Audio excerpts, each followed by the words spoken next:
Sebelumnya aku yang menyampaikan duka cita yang mendalam kepada seluruh korban Kanjuruhan yang datanya masih belum valid sampai dengan aku bikin video ini. Jumlah korban tragedi Stadion Kanjuruhan Malang, Jawa Timur masih bertambah. Lebih dari 130 orang dilaporkan tewas. Wagub Jawa Timur pada hari Minggu menyebutkan korban tercatat 174 orang. Namun versi lainnya menyebutkan lebih dari 200 orang kehilangan nyawa. Naasnya korban bukan muncul akibat bentrok antar supporter, melainkan karena gas air mata dan terinjak-injak saat berusaha untuk menyelamatkan diri. Peristiwa ini membawa kita, Indonesia, masuk dalam 3 besar daftar tragedi sepak bola dengan korban jiwa terbanyak di dunia. Thank you banyak udah nonton video ini, dan dosen hukum akan terus upload video-video yang merangkum kasus-kasus serta memberikan info tentang aturan-aturan hukum yang melingkupi kasus tersebut. Kali ini, dosen hukum akan merangkum tragedi Kanjuruhan melalui footage-footage yang didapat dari laporan investigasi media, kesaksian yang disampaikan oleh para korban selamat melalui akun-akun pribadi mereka. Dosen hukum juga akan menyampaikan aturan mengenai penggunaan senjata kimia, serta prosedur penanganan kerusuhan yang seharusnya dilakukan oleh aparat.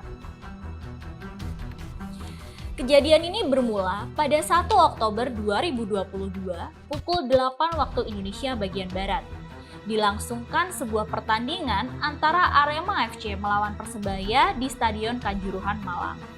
Pertandingan berlangsung aman, namun semuanya berubah setelah peluit panjang dibunyikan tanda berakhirnya pertandingan.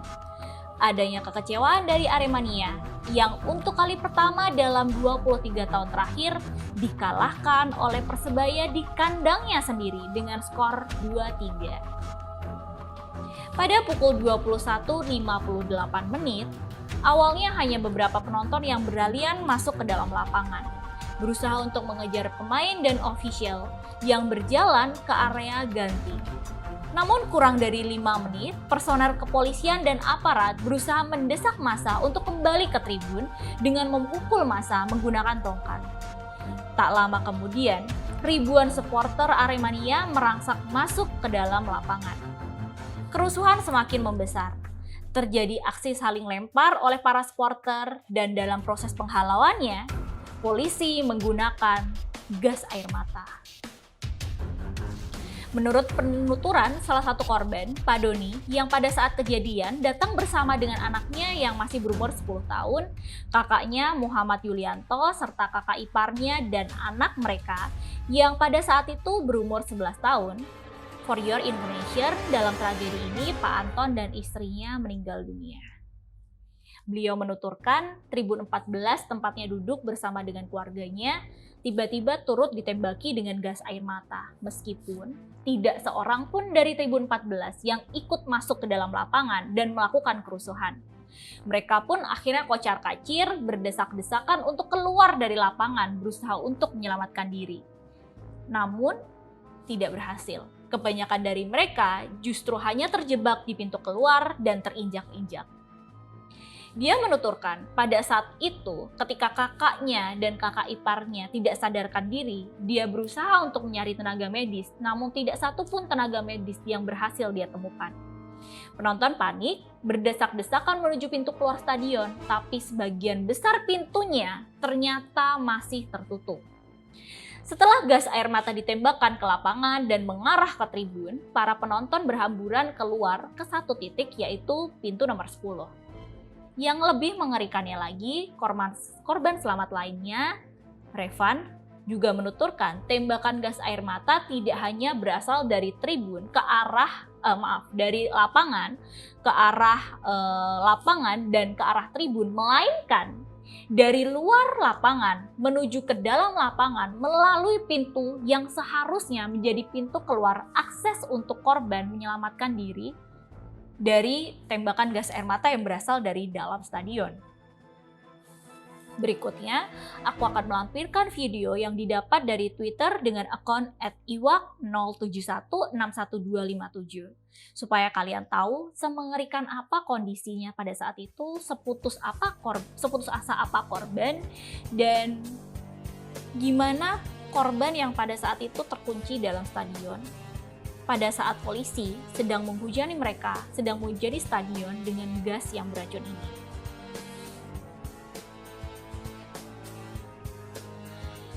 Banyaknya supporter yang pingsan, terluka, bahkan meninggal dunia membuat kepanikan di area stadion. Banyak supporter yang membutuhkan tenaga medis, namun ternyata tenaga medis yang ada jumlahnya tidak sebanding dengan korban-korban yang mengalami kejadian yang sangat mengerikan di dalam stadion. Next, aku akan jelasin apa itu gas air mata. Ini adalah kandungan gas air mata. Gas air mata terdiri dari beberapa bahan kimia yang berbeda. Bentuk dari gas air mata sebenarnya bukan gas sama sekali, melainkan kristal putih yang tujuannya bukan membuat orang mengeluarkan air mata, namun tujuan utamanya adalah membuat orang merasa kesakitan. Cara kerja dari gas air mata persis seperti granat tangan. Jadi kuncinya dilepas, yang mana kunci itu memicu pengapian yang mengirim bahan kimia ke udara. Gas air mata juga dapat ditembakkan melalui pistol.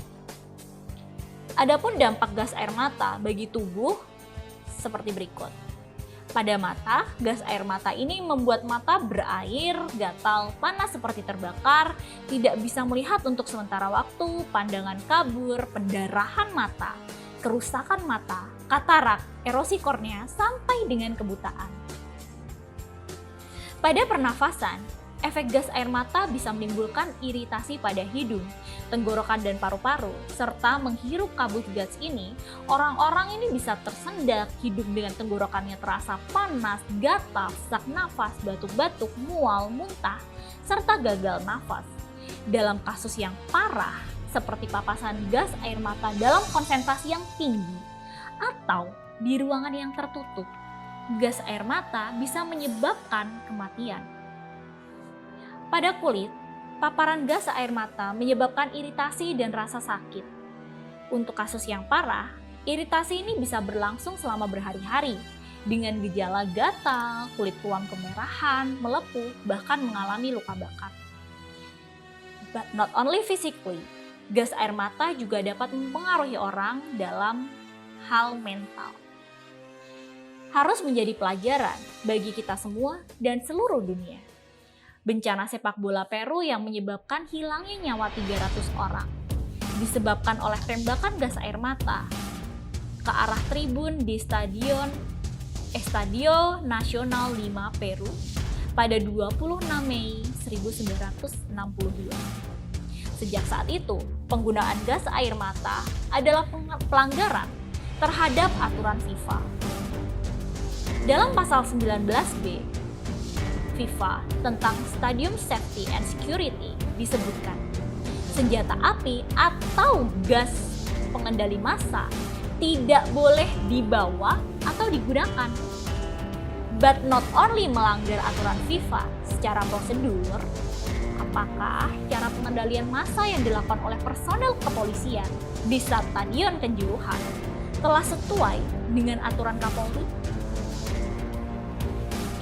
Peraturan Kapolri antara lain Perkap nomor 16 tentang pedoman pengendalian massa, Peraturan Kapolri nomor 2 tahun 2019 tentang pengendalian huru-hara, dan Perkap nomor 1 tahun 2009 tentang penggunaan kekuatan dalam tindakan kepolisian.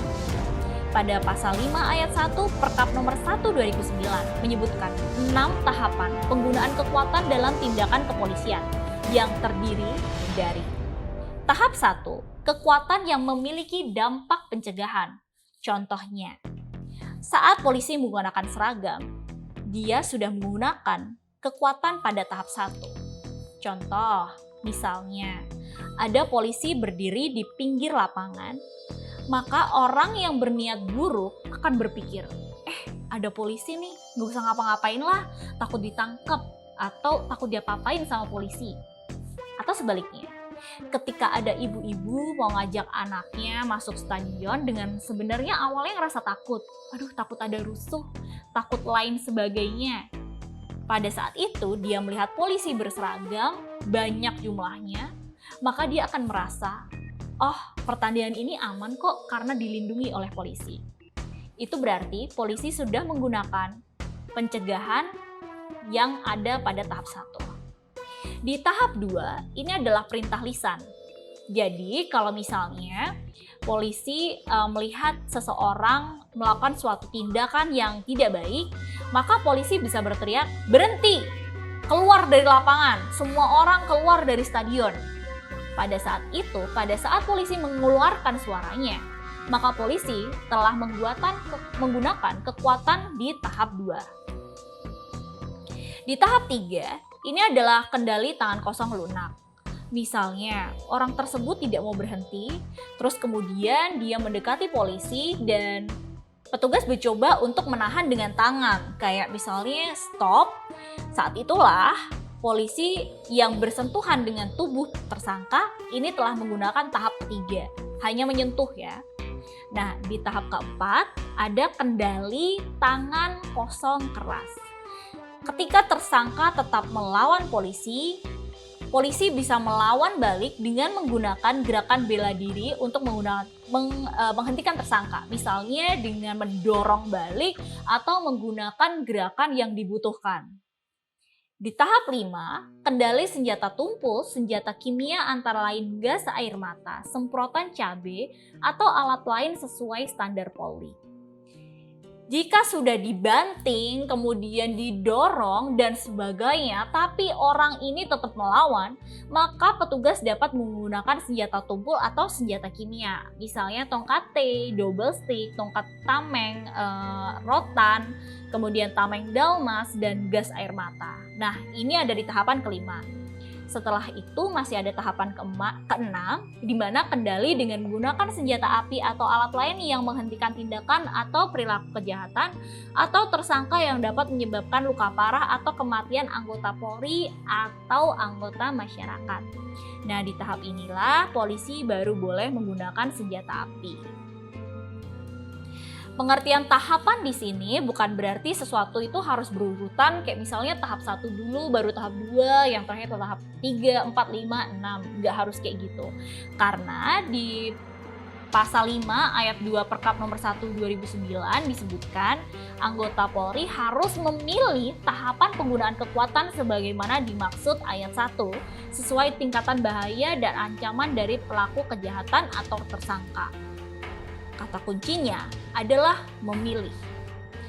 Dan dalam kasus Kanjuruhan, meskipun polisi tahu, kalau misalnya polisi baca, kalau misalnya polisi paham, kalau misalnya polisi taat sama aturan FIFA, kan udah jelas penggunaan gas air mata dilarang.